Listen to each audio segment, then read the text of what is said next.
माननीय अध्यक्ष जी, सबसे पहले मैं रेड कॉरिडोर के नाम से जो पूरा क्षेत्र जाना जाता था,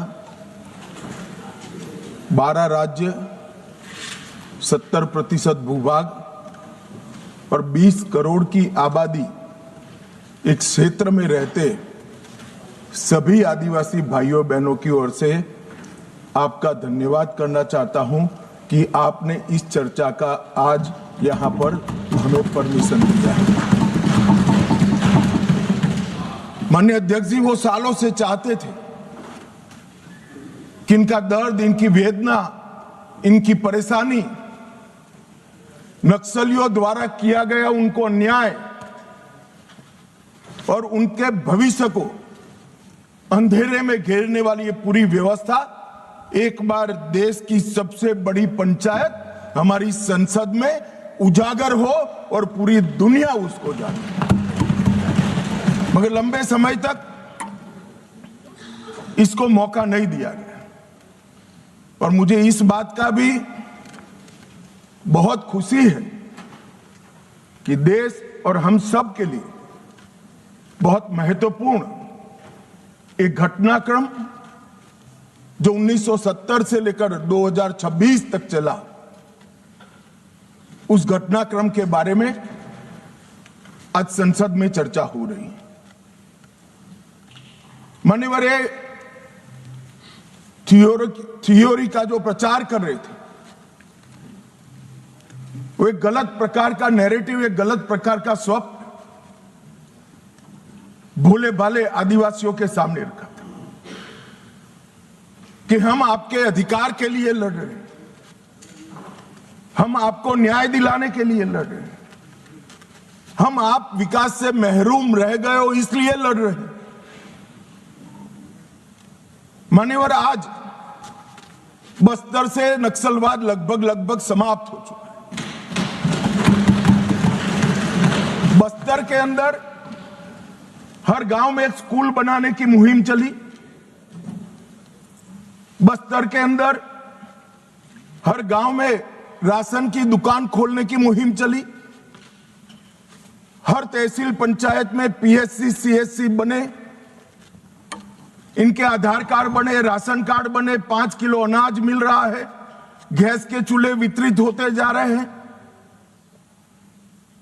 मैं इतना ही पूछना चाहता हूं, नक्सलवाद की जो लोग यहां पर वकीलात कर रहे थे उनको, कि ये 70 से अब तक क्यों नहीं मिला।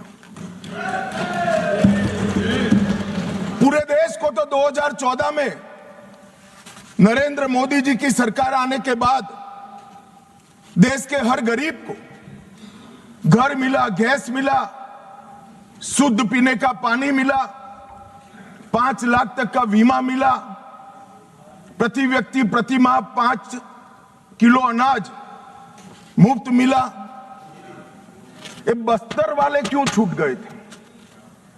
मैं इसलिए कहना चाहता हूं मान्यवर कि सत्य को झुठलाया जा रहा है। ये बस्तर वाले इसलिए छूट गए थे कि वहां लाल आतंक का परछाया था, इसलिए वहां विकास नहीं पहुंचा था। लाल आतंक का परछाया विकास नहीं है इसलिए नहीं गया था। लाल आतंक का परछाई वहां पड़ा था इसलिए विकास नहीं पहुंचा था। आज परछाई हट गई है और बस्तर विकसित हो रहा है। मान्यवर, बस्तर में विकास पहुंचा। ये जो वकील बन रहे हैं एक हथियारी मूवमेंट के, कहते हैं हम अन्याय के खिलाफ लड़ेंगे। संविधान को मानोगे या नहीं मानोगे? किसी को भी अन्याय होता है, इसका उपाय हमारे संविधान के अंदर निहित है। अदालतें बनी है, विधानसभाएं बनी है, जिला पंचायतें बनी है, तहसील पंचायतें बनी है। ये पूरी व्यवस्था को नकार कर हाथ में हथियार उठा लोगे? ऐसा कैसे चलेगा? और जस्टिफाई जो करे उनको मैं कहना चाहता हूं, वो समय चला गया। ये नरेंद्र मोदी की सरकार है, जो हथियार उठाएगा उसको हिसाब चुकाना। इस तरह से नहीं चलेगा। सरकार संवेदनशील है, सभी समस्याओं को सुनना चाहती है, निराकरण भी चाहती है।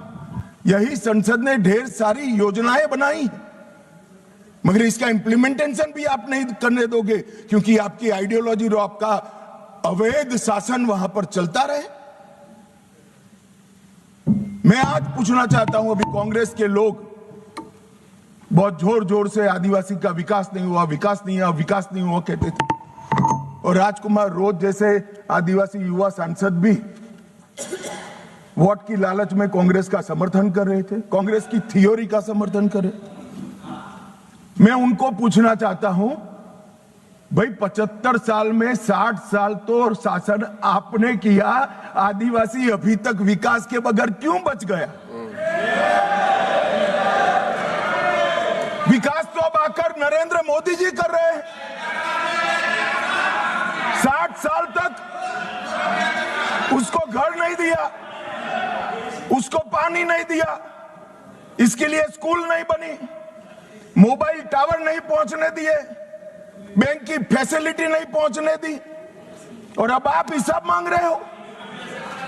अरे भाई, जग थोड़ा तो अपने गिरेबान में झांक कर देखो कि दोषी कौन है। मान्यवर, मैं पूरा बताऊंगा। मान्यवर, 12 राज्य, छत्तीसगढ़, तेलंगाना, आंध्र प्रदेश, ओडिशा, महाराष्ट्र, मध्य प्रदेश, झारखंड, बिहार, बंगाल, केरल, कर्नाटक का कुछ हिस्सा और उत्तर प्रदेश के 3 जिले, ये पूरा रेड कॉरिडोर बनाकर रखा और वहां कानून का शासन समाप्त कर। 12 करोड़ लोग गरीबी के अंदर सालों तक जीते रहे, किसी ने चिंता नहीं की। हजारों युवाओं की मृत्यु हुई। एक एनजीओ की अगर मान ले तो इधर और साइड से 20,000 युवा मारे गए।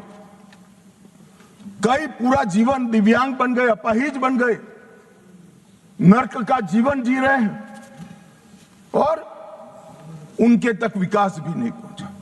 मान्यवर, कौन जिम्मेदार है इसके लिए? क्या इस देश की सबसे बड़ी लोकतंत्र की पंचायत ने क्षीर नीर कर इस पर चिंतन नहीं करना चाहिए, या अपने गढ़े गढ़ाई थ्योरी लेकर घूमते रहना चाहिए? मैं बाद में बताता हूं कि नक्सलवाद का मूल कारण विकास की डिमांड नहीं है, एक आइडियोलॉजी है, जिस आइडियोलॉजी को अपने राष्ट्रपति पद का चुनाव जीतने के लिए 1970 से इंदिरा जी ने स्वीकार कर लिया। ये वामपंथी विचारधारा के कारण नक्सलवाद फैला। मान्यवर, प्रधानमंत्री मनमोहन सिंह जी ने पूरे देश के सामने स्वीकारा था कि कश्मीर और नॉर्थ ईस्ट की तुलना में भी देश की आंतरिक सुरक्षा की सबसे बड़ी समस्या हथियारी माओवादी, मगर कुछ नहीं हुआ। मान्यवर, 2014 में परिवर्तन हुआ और मोदी जी के शासन के अंदर कई सारी वर्षों पुरानी समस्या का निराकरण हुआ।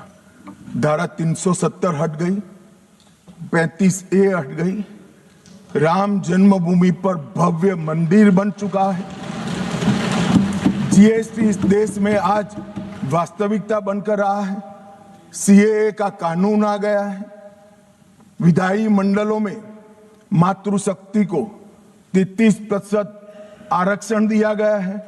कई सारे बड़े काम जो आजादी के वक्त से इस देश की जनता चाहती थी कि कभी ना कभी हो, वो सारे काम नरेंद्र मोदी जी के 12 साल में हुए और अब ये नक्सलवाद से मुक्त भारत की रचना भी नरेंद्र मोदी जी के शासन के अंदर ही हो रही है। ये 12 साल एक प्रकार के देश के लिए बहुत शुभंकर साबित हुए। देश को गरीबी से मुक्ति दिलाने के लिए, देश के युवाओं के लिए नई शिक्षा पद्धति लाने के लिए, देश की आंतरिक और बाह्य सुरक्षा को सुनिश्चित करने के लिए, इस देश के मूलों से न जुड़ी हुई पॉलिसियों को दरकिनार करने के लिए। ये 12 साल में बहुत कुछ हुआ है, मगर मैं मानता हूं अगर कोई पॉलिटिकल साइंस का विद्यार्थी इसका रेटिंग करना चाहेगा कि ये सारी चीजों से सबसे बड़ा फायदा किस फैसले और किस सिद्धि से हुआ है, तो निसंकोच वो पॉलिटिकल साइंस का विद्यार्थी नक्सल मुक्त भारत को नंबर 1 पर रखने से जरा भी नहीं। मान्यवर, ये जो बड़ी घटना देश में आकार लेने जा रही है, उसका पूरा श्रेय, उसका पूरा यश हमारे सीएपीएफ के जवान, विशेषकर कोबरा और सीआरपीएफ के जवान, राज्य सरकारों की पुलिस, विशेषकर छत्तीसगढ़ राज्य पुलिस और डीआरजी के हमारे जवान और वहां के स्थानीय आदिवासी बासिंदों को जाता है। अगर उनका सहयोग ना होता तो दुनिया में कई रिकॉर्ड है, बड़े बड़े तानाशाह जब जनता साथ नहीं देती है तो डूम हिलाकर भागे हैं। मगर यहां पर आज वामपंथी उग्रवाद समाप्त होने जा रहा है, इसमें जनता का भी बड़ा साथ है। और आज मैं फिर से एक बार इस चर्चा की शुरुआत में जो हजारों युवा मारे गए, जो सिक्योरिटी फोर्सेस के जवान शहीद हो गए, जिन्होंने अपना सर्वस्व इस देश की आंतरिक सुरक्षा के लिए बलिदान कर दिया, वो सभी को मन पूर्वक पूरे सदन की ओर से विनम्र श्रद्धांजलि देकर उसको एक्नॉलेज करना चाहता हूं। मान्यवर, ये जो विचारधारा है इसका विकास से कोई लेन देन नहीं, विकास के मांग से भी कोई लेन देन नहीं। ये विचारधारा कौन सी है? क्या है माओवादी विचारधारा? इसका ध्रुव वाक्य क्या है? जब हम आजाद हुए हमने कहा सत्यमेव जयते, सत्य का हमेशा विजय हो, विजय होता है। इनका ध्रुव वाक्य क्या है? कि सत्ता बंदूक की नली से निकलती है, ये इनका ध्रुव वाक्य है। और वहां सत्ता शब्द का बहुत महत्वपूर्ण स्थान है। ये विकास के लिए नहीं है, अपने आइडियोलॉजी के अस्तित्व के लिए है, अपने आइडियोलॉजी के विचार विजय के लिए है। और आइडियोलॉजी को भोले भाले आदिवासियों में स्प्रेड कर कर सत्ता हासिल करने के लिए। यहां कोई विकास की बात नहीं है, इनका लोकतंत्र पर कोई विश्वास नहीं है। यहां ढेर सारे लोग, मैं नाम देना नहीं चाहता, मैं सुन रहा था 3 घंटे से कह रहे हैं कि अन्याय है तो अन्याय के खिलाफ लड़ रहे हैं।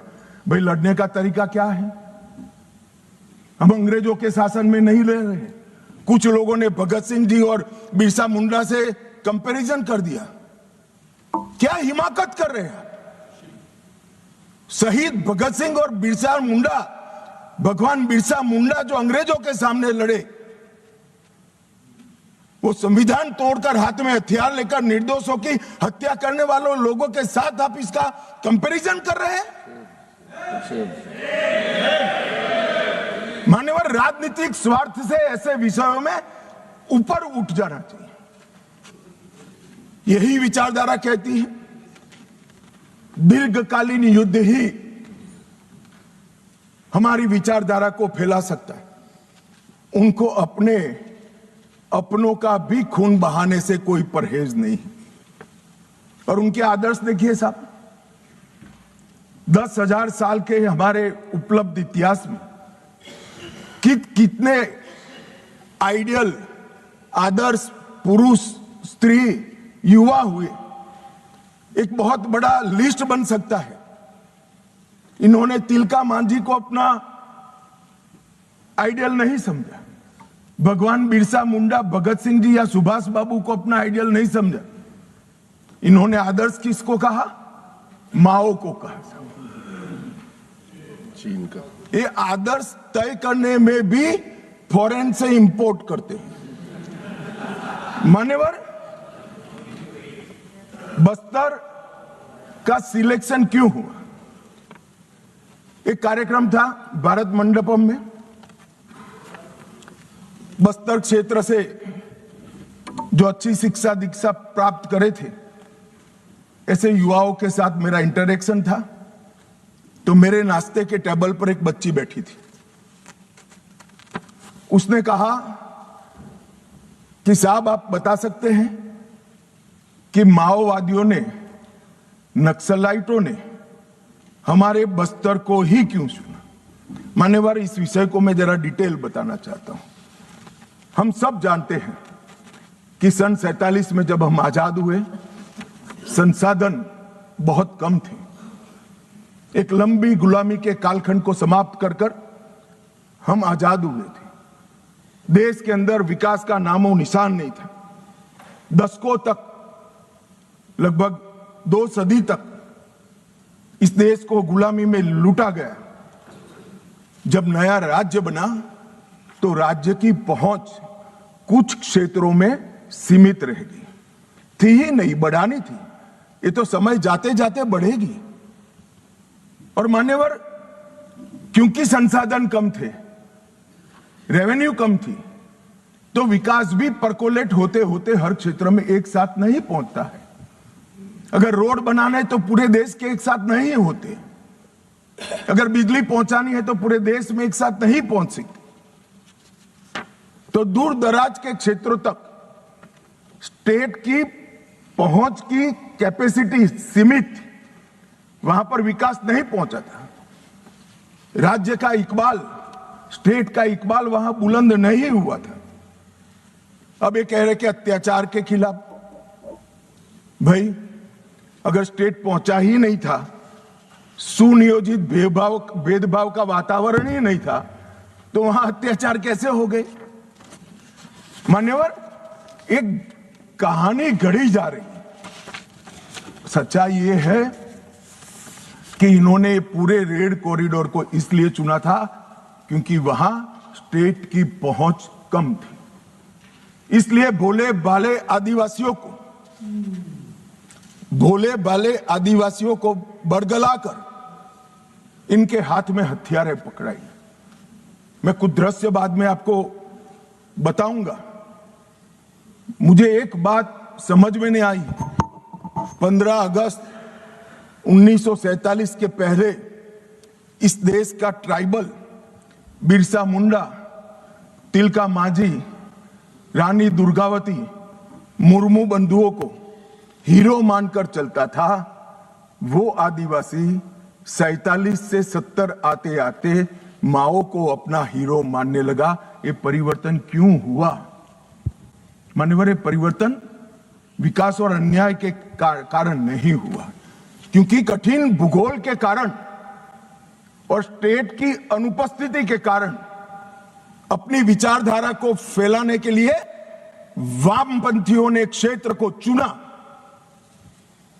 और भोले भाले आदिवासियों उन्होंने बरगलाना चालू किया, अपनी विचारधारा का अनुयायी बनाया। और थोड़ा आगे बढ़ने के बाद उनको लगा यहां तो अच्छा काम हो सकता है भाई, मगर ये पढ़ लिख जाएंगे तो हमारे साथ नहीं रहेंगे। स्कूलें जला दी, इनके बैंक अकाउंट खुल जाएंगे तो हमारे साथ नहीं रहेंगे। बैंकें जला दी, दवाखाने जला दिए और फिर कहे यहां विकास नहीं पहुंचा है। विकास को तो वामपंथी उग्रवादियों ने वो क्षेत्र में सालों तक नहीं पहुंचने दिया, जो अब नरेंद्र मोदी के शासन में वहां पहुंच रहा है, घर घर जा रहा है। गरीबी के कारण नक्सलवाद नहीं फैला, बल्कि नक्सलवाद के कारण इस पूरे क्षेत्र में सालों तक गरीबी रही। मान्यवर, मैं इसको और अच्छे तरीके से सदन के सामने रखना चाहता हूं। नक्सलवाद की जड़ें गरीबी और विकास से जुड़ी हुई नहीं है मान्यवर, वो वैचारिक है। मैं आज 60s के 4 क्षेत्र पढ़ना चाहता हूं। एक, नक्सलबाड़ी, साक्षरता का दर 35% था। बस्तर, साक्षरता का दर 23% था। सहरसा, बिहार, जो नक्सलवाद से कभी प्रभावित नहीं हुआ, साक्षरता का दर 33% था। और बलिया, यूपी का नक्सलवाद से सटा हुआ, सोनभद्र से सटा हुआ जिला, वहां पर भी साक्षरता का दर 31% है। तो चारों स्थानों पर साक्षरता का दर कमोबेश समान था। प्रति व्यक्ति आय नक्सलबाड़ी में 500 रुपया थी, सबसे ज्यादा थी चारों क्षेत्र में। बस्तर में 190 रुपया थी, सहरसा में 299 रुपया थी और बलिया में 374 रुपया थी। तो प्रति व्यक्ति आय भी चारों क्षेत्र में एक समान थी, मगर नक्सलवाड़ी और बस्तर में वामपंथी उग्रवाद पनपा और सहरसा और बलिया में नहीं, क्योंकि सहरसा और बलिया की भूगोल उनके अनुकूल नहीं थी। वहां घने जंगल नहीं थे, नदी नाले, छुपने की पहाड़ियां नहीं थी। हथियार लेकर अपनी मूवमेंट करने का, आदिवासियों को दबाने का, उनको जबरदस्ती अपनी आइडियोलॉजी के साथ जोड़ने की वहां पर अनुकूलता नहीं थी। अगर विकासी पैमाना होता, अगर प्रति व्यक्ति आय ही पैमाना होता, तो देश के बहुत सारे हिस्से ऐसे थे जहां 70 में विकास नहीं पहुंचा था। वहां क्यों नक्सलवाद नहीं हुआ? और मान्यवर, आज तो मैं इस सदन में ये विचार को सिरे से खारिज कर रहा हूं। हम लोकतंत्र में हैं, हमने इस देश के संविधान को स्वीकार किया है। संविधान के माध्यम से ही आज इस महान सदन के हम सदस्य हैं। अन्याय किसी को भी हो सकता है, अन्याय किसी को भी हो सकता है, विकास कहीं पर भी कम ज्यादा हो सकता है। हम संवैधानिक रास्तों से हमारी लड़ाई लड़ेंगे या हाथ में हथियार लेकर निर्दोषों को मार डालेंगे?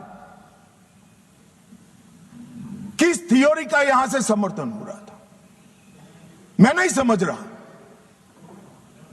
अगर आप धमकाना चाहते हैं कि ये होगा तो ये भी हथियार उठाएंगे, ये होगा तो ये भी हथियार उठाएंगे, ये डरने वाली सरकार नहीं है मान्यवर, सबके साथ न्याय करने वाली सरकार। किसी को भी अन्याय हो तो हथियार हाथ में उठा लेना, ये लोकतांत्रिक तरीका है क्या? हमारे संविधान के सारे बताए हुए रास्ते सारे कुंद हो गए, बंद हो गए? संविधान ने हर चीज की व्यवस्था की। मान्यवर, फिर से मैं एक बार नक्सलवाद की, ये तो आप पर निर्भर करता है मान्यवर। मैं आज इस बहस को देख रहे भारत के युवाओं के लिए नक्सलवाद की टाइमलाइन भी बताना चाहता हूं। मान्यवर, 1970 के दशक में नक्सलवाद की शुरुआत नक्सलबाड़ी से हुई, बंगाल से हुई। 1971 के एक ही वर्ष में 3620 हिंसा की घटनाएं वहां पर हुई। 80 का दशक आते आते पीपल्स वॉर ग्रुप बन गया और फिर ये महाराष्ट्र, मध्य प्रदेश, ओडिशा, मध्य प्रदेश जब मैं बोलता हूं तो पुराना मध्य प्रदेश, छत्तीसगढ़ और मध्य प्रदेश, ये 3 राज्यों में फैले। 90 के दशक में दुनिया भर में जैसे वामपंथी विचारधारा सिकुड़ती गई, यहां पर भी उग्रवादी गुटों में और वामपंथी पार्टियों में विलय शुरू हुआ और 2004 में 2 प्रमुख गुट मिल गए, सीपीआई माओवादी का गठन किया। इस 70 से 2004 ये पूरा कालखंड में मान्यवर 4 साल छोड़कर पूरा समय कांग्रेस पार्टी का शासन रहा है, ये उनको याद रखना चाहिए। कब माओवादी विचारधारा फैली, पनपी, एकत्रित हुई, वो आपको याद रखना चाहिए। और मान्यवर 70 को भी मैं याद करना, अभी एक माननीय सदस्य जी ने बताया कि 70 में क्या हुआ था। 70 में